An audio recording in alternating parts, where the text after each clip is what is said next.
So this was about 4 or 5 years ago when I was exposed to, I guess, my first real concrete Christian person. The day that I met him is right at the time that I was at my worst. I was broken, I was distraught, I was moving out of my house where my wife was. We were at our worst. And he called me and he said, "Where do you live?" And he showed up at my house on his bike. All he wanted to know was to make sure that both my wife and I were okay. When I told him that I was gonna move out, I was gonna find a place to stay for a while, he invited me in. He showed up, he reached out, and he let me into his life. And he didn't have a reason to do any of those things, especially being my boss. He didn't have to do any of it, but he did all of it and more. At the very least, I could do him that kind of courtesy to say, well, whatever he is doing, it's better than what I'm doing, because I'm a mess. Growing up, my dad's family was Greek Orthodox. I ended up going to a private Catholic school.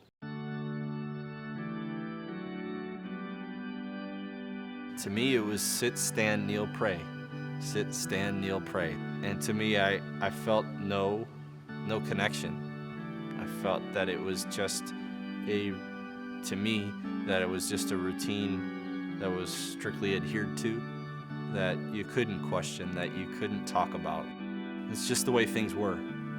And I've never been okay with that answer in work, in life, in relationships, and with religion either. My parents divorced. After that happened, being 11, 12, in middle school, I started drinking. I started getting into trouble. It led into high school. Some semesters I would get straight A's, and other ones I would barely make it through.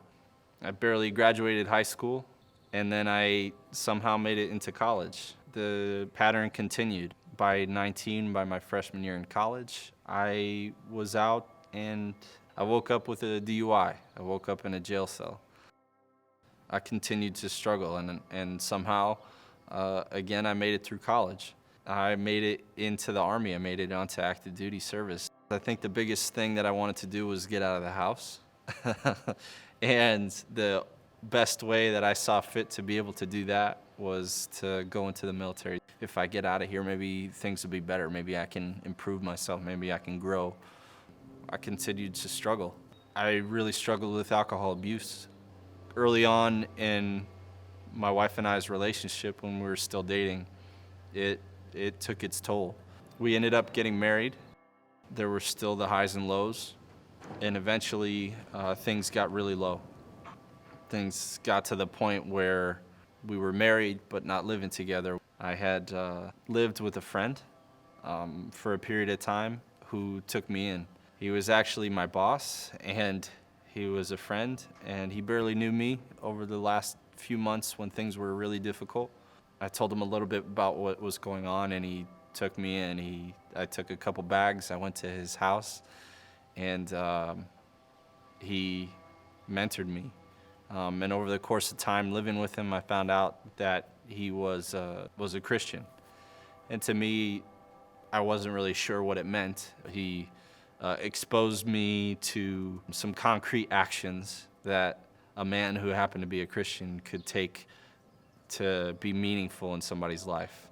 And I humbled myself enough to say that at the very least, that the least I could do was listen. And I took that approach over the next several months and eventually worked my way back into my relationship, worked my way back into my job, worked my way back into the life that I was supposed to have. This guy did more for me in 3 months than most people have done for others in their lives. I made it out of Korea with my marriage intact, with my job intact, with my wife expecting a baby, and we left together to come to Missouri. And that was about 4 years ago. We talked about religion. We talked about how we were going to raise our kids and what it meant, and both of us had different ideas about what that meant. And what we decided was that we wanted to try to find an environment where our son one day could rise to those same challenges, could ask those same type of questions, could grow spiritually, could feel like church was a place where you weren't there to sit and listen and absorb. You were there to sit, listen, absorb, and think. And after going to about 6 or 7 different churches in the area and sitting in on those services, my wife and I, while she was pregnant, we were turned away from each one. Something just didn't feel right. We had some exposure to Stonebrook from people like Dana, who delivered both of our babies, and Courtney, who had sold us our home in the area. They had kind of just exposed us a little bit to the idea of Stonebrook, but we were still a little caught off guard. We heard it was in a club. Maybe we weren't ready, but I decided one day, well, my wife was working, that I would show up at least.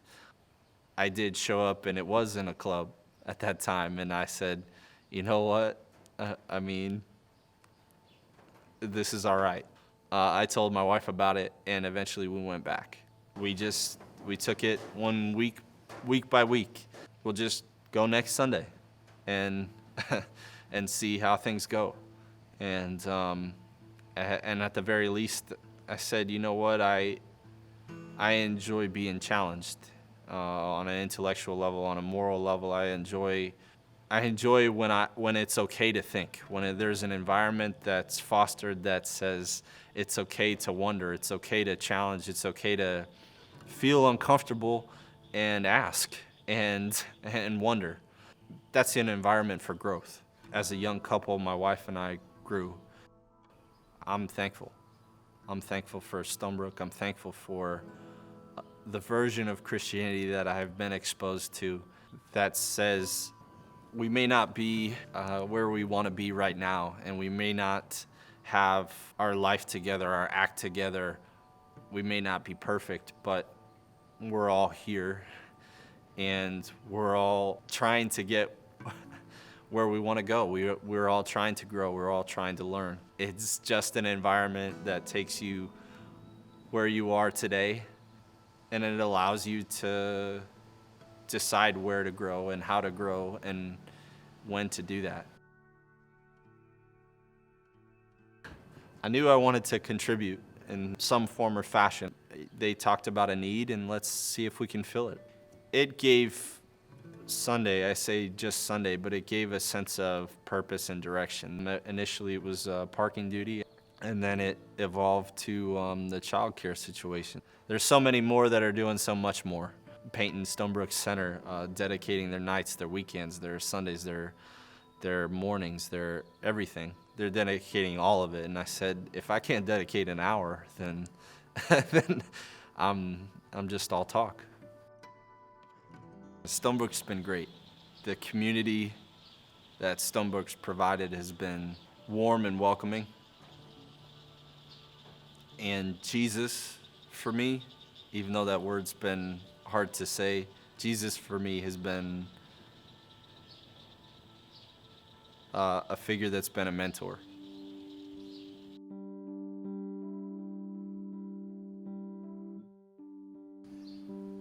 So if there's one thing that you can take away from me and my story, my testimony, it's that you don't have to be a Christian right now. You don't have to be a Jesus follower. You don't have to like church, but just take it one day at a time, and one lesson at a time, and one Sunday at a time.